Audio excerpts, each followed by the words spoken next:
Rheneas is a brave little engine who enjoys working in the mountains on the island of Sodor.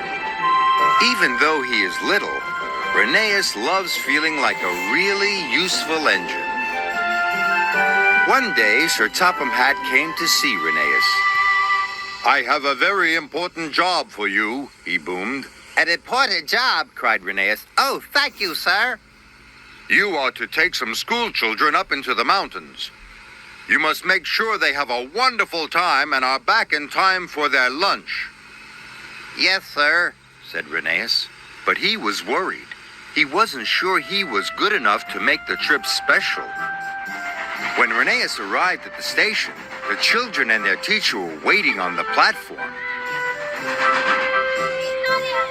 "How am I going to make the Children's Day really special?" he said to Rusty. "You know the mountains better than any engine," said Rusty. But Rheneas wasn't sure his best would be exciting enough. He felt like a very little engine indeed.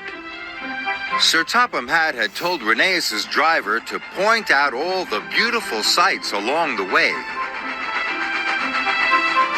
"This is Sodor Castle," called his driver. "It is very special and important." Rheneas saw the castle every day. He didn't think it was special or important. "I must think of something exciting to do," he puffed to himself. "This is the valley view," said his driver.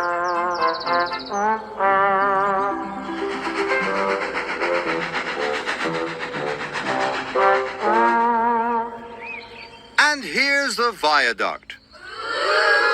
Rheneas was still unhappy.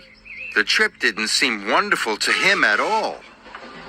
Must be special, he puffed. Meanwhile, Rusty was working on the rocky ridgeline. Heavy rains had washed the ground from under the tracks. "These lines are too bumpy and uneven," said the foreman. "The tracks must be closed for repairs." Must be special, must be special. Rheneas was still trying to think of something that would make the children's trip special. He didn't know the linesman had forgotten to switch the points.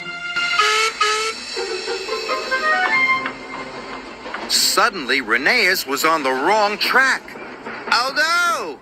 This line is closed for repairs! Bust my buffers!" chuffed Rheneas. "Be careful!" cried Rusty. "The tracks are very bumpy!" Rheneas whooshed down the mountain like a roller coaster. The children cheered.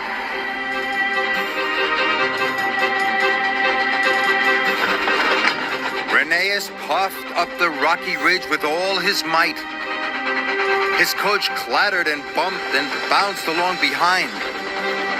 And the children oohed and hawed. Rheneas chuffed and puffed as hard as he could. He steamed across the trestle bridge. He was going so fast the teacher nearly lost her hat.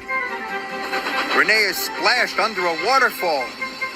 The children laughed happily, and the teacher covered her eyes.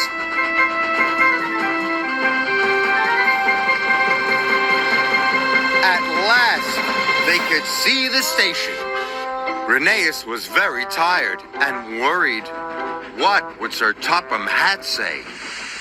"Phew," said the teacher. "Just in time for lunch." "It was the best school trip ever," cried the children. Sir Topham Hatt wasn't cross with Rheneas. He was happy too. "You gave the children a wonderful trip. You really are a very useful engine." "Oh, thank you, sir," puffed Rheneas proudly. Rheneas didn't feel like a little engine anymore.